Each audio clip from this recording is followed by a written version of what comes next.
Hello and welcome. Thank you for joining us for this information session about the Executive Education Program Directing Creative Chaos. I'm Susan Kaplan, Director of Global Open Enrollment Programs for Tepper Executive Education, and today I'm joined by Drew Davidson at the Entertainment Technology Center. Drew, I'll hand it over to you to introduce yourself. Thanks, Susan. And hey, everyone, my name is Drew Davidson. As she said, I'm the director of the Entertainment Technology Center here at Carnegie Mellon University. And I'm really excited to share some information about the upcoming workshop we're doing in collaboration with Tepper, focusing around how to direct creative chaos by applying improvisational acting to help innovate and transform your organization. So Drew, give me the kind of high-level overview of what is this program? What is directing creative chaos? Sure thing. Creative chaos is a concept that came out of some research we've done with some colleagues of ours at Tepper, led by Dr. Lori Weingart. What we like to say is anytime you're trying to do something creative, you're getting into the unknown. You're dealing with uncertain results and ambiguous ideas. You're really pushing around trying to do something new and innovative.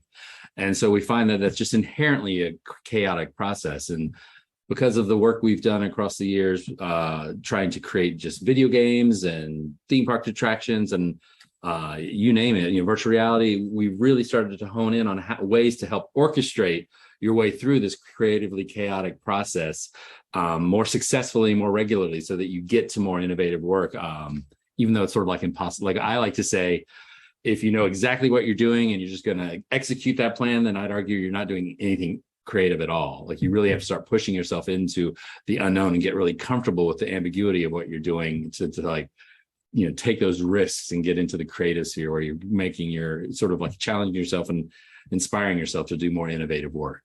So the big part of what we'd like to focus on, in this workshop is ways to help, like I said, sort of direct that and orchestrate the process so that you more successfully come out the other end. Because anytime you sort of like go into the unknown, you sort of get into the risk that you possibly might fail.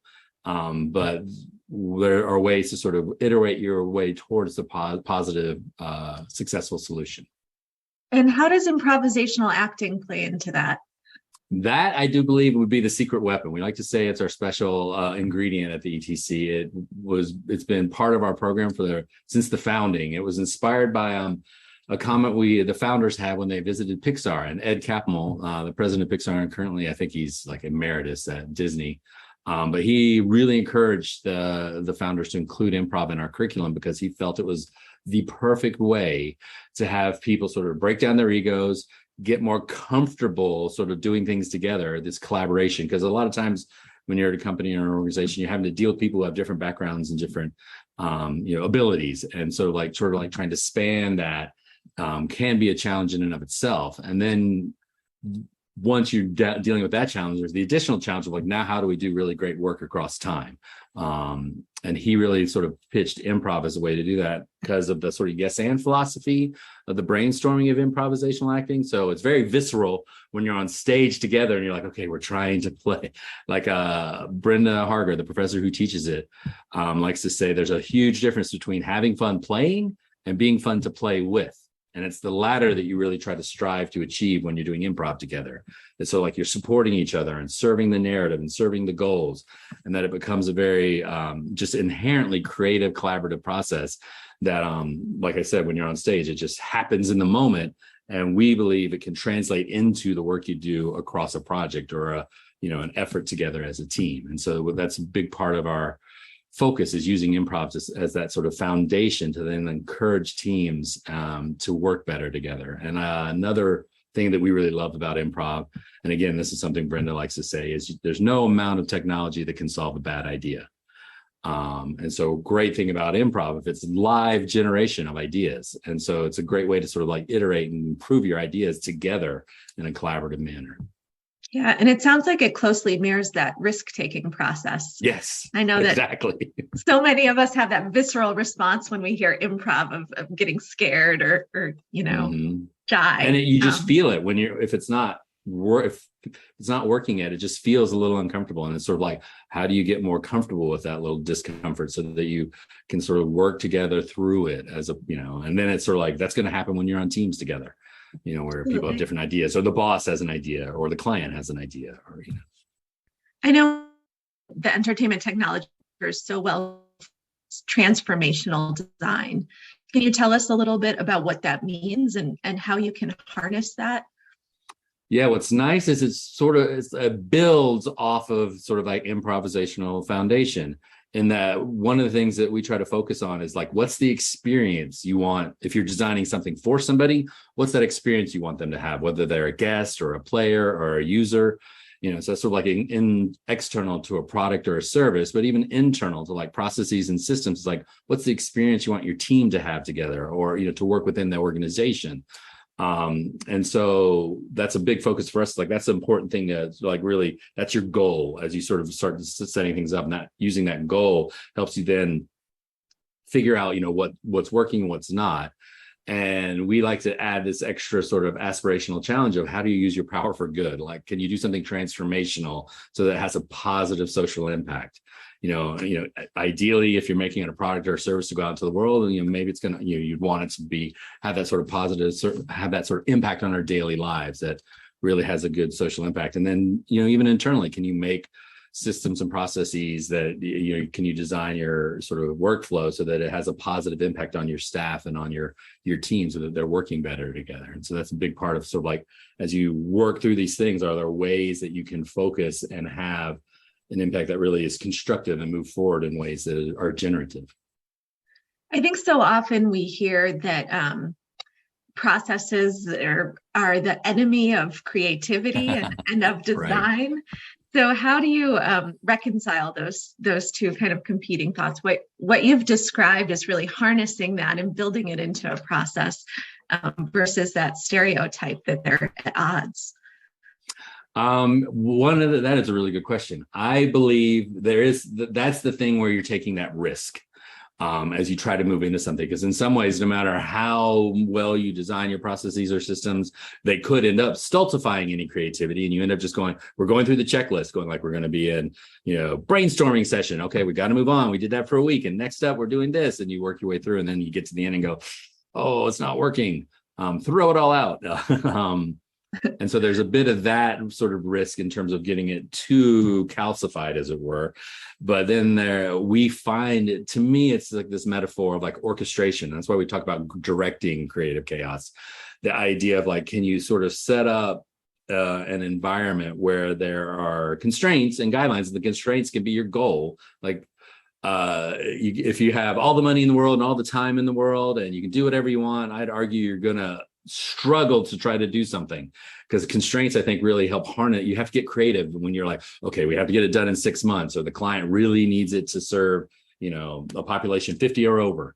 And so you're like, okay, so that's helping us sort of like, then we have to problem solve within that thing. So like some of those constraints help give you sort of these guide rails that then you orchestrate the team through that. And then sometimes it doesn't work because you really do want to encourage them to feel like they can make the risks and try a crazy idea that might not work, but then you iterate and you go, okay, so that didn't work. Well, next up, we'll keep going. And ways you can determine it didn't work is like, we like to say, argue with math, like do play testing. And if your end users are going, well, you don't get it. It's not you didn't get the wrong end users. It's the design's not working. And so you sort of like, okay, so it's not working. It's not making sense.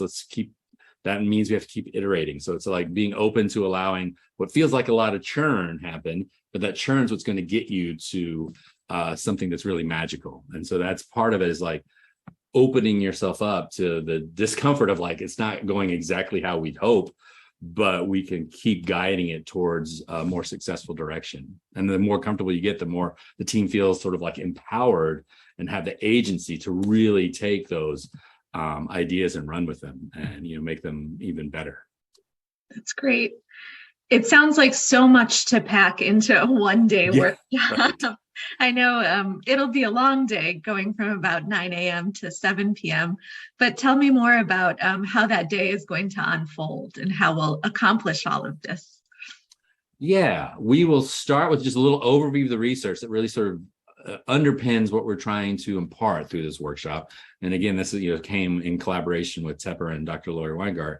So we'll give you like an overview of that really quickly. And it is true, in one day, we're really just going to give you a taste and hopefully get you a better sense of how you might be able to develop this further and sort of be inspired to take it into your daily workflow. And we'll try to give you some challenges and keep in touch to help sort of move forward with this successfully. So after that sort of like nice overview, you're going to dive right into almost like a 2.5 hour session of improv.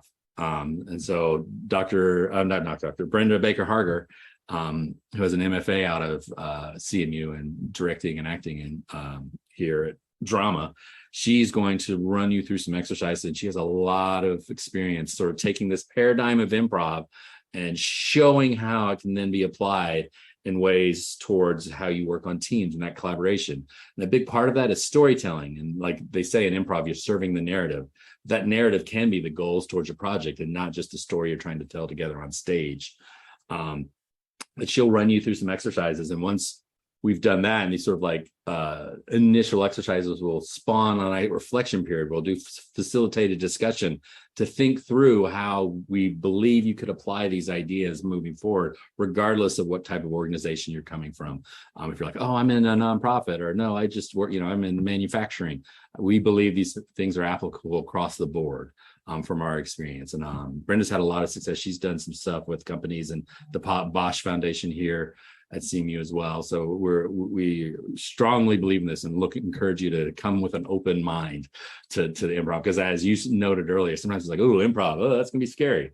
Or like, why improv, But there is like a deep intentionality of what Brenda does in these activities. So we'll start that and then give us some time to have a nice discussion about it. And then that'll like sort of, we hope, naturally lead to some transformational design activities that really try to focus on ways to sort of pitch ideas where within your process of sort of generating ideas, you're considering like ethics, you're considering the impact you're having, whether it's internal or external.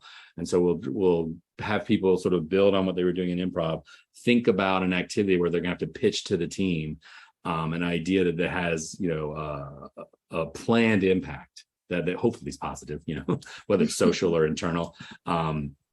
Use your powers for good. And so then again, similarly, we'll finish that and have like a reflection exercise about how to move that forward from there. And then we'll wrap with a sort of next steps on some of the ways, like this is research that we've been doing.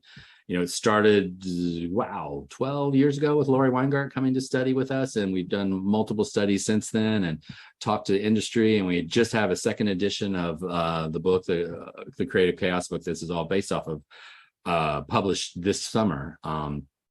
Which, by the way, you'll get a copy of that book. Attendees get a copy of that book, as well as a copy of a book written by one of our alums who helped flesh out the idea of transformational design. It's a book called The Transformational Framework that really gives you some guidelines of how to incorporate these types of sort of positive goals into your design and development process.